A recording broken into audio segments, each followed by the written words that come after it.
Hi guys, आज आपण करणार आहोत मेथी आणि पालकचे पराठे। त्यासाठी मेथी आणि पालक छान बारीक कापून घ्यायची। त्याला छान गरम पाण्याने धुवून घ्यायचं। त्यानंतर 10 ते 12 मिरची छान धुवून घ्यायची। 10 ते 15 लसूणच्या पाकळ्या घ्यायच्या। त्यात 2 चमच जिरे टाकायचं आणि त्याला छान ग्राइंड करून घ्यायचं। त्यानंतर हा आपला असा पेस्ट तयार होते।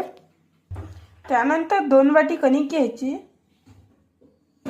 त्यानंतर 1 वाटी बेसन घ्यायचं, ते पण टाकायचं। नंतर 2 कांदे घ्यायचे कापून छान, ते पण टाकायचे आणि सांबार कापायचा छान। त्यानंतर 2 चमच ओवा घ्यायचा, ते पण टाकायचा। त्यानंतर 2 चमच तीळ घ्यायची, ते पण टाकायची।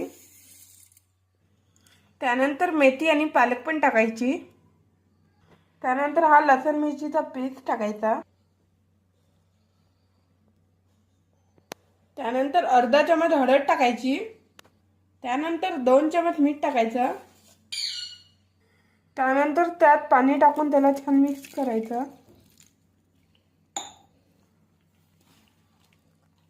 त्यानंतर हे आपलं बॅटर तयार आहे। करायला ठेवायची।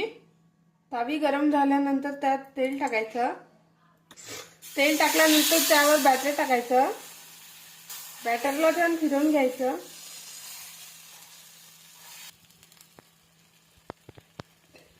त्यानंतर त्याला पलटून घ्यायचं। त्यानंतर हा आपला स्वादिष्ट पराठा खाण्यासाठी तयार आहे।